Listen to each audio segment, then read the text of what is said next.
Bueno amigos, yo nací en Estambul y mis genitores me trajeron a Israel cuando era un chico de 4 años.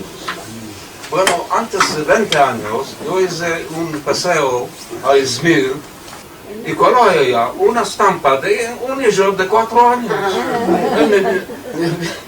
Me mira a mí de 70 años, miró y dijo, esto no hace mellas. ¿Cómo?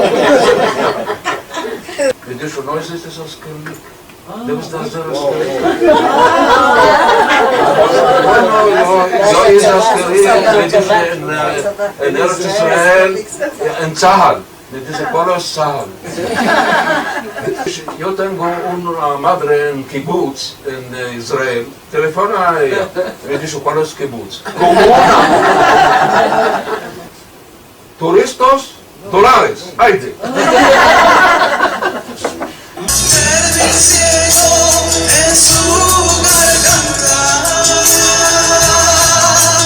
canta su corazón y alma,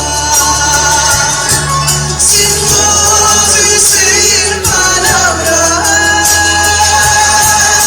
hasta el fin está cantando. Hijo fuiste, padre serás, lo que hiciste recibirás. No nos podéis imaginar con qué sabor nos la comimos esta reina, de colores. Hay una vieja que a ti asemeja, paseando en la calella, observando a una oveja, que no le caiga una teja justo arriba de la sella.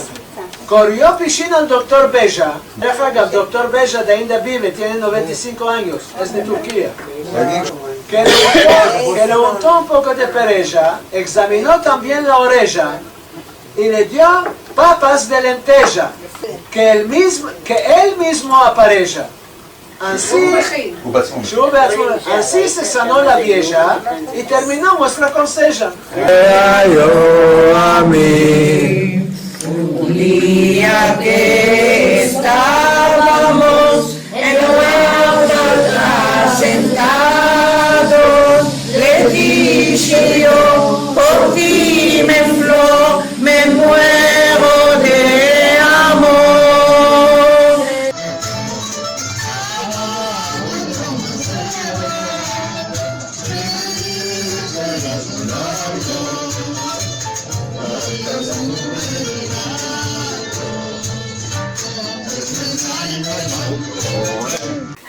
Una hija boba tengo, Barminan, me la llaman Tengeré, Barminan, cuando sale a la plaza, Barminan, me la hacen que pase, me la hacen que pase, me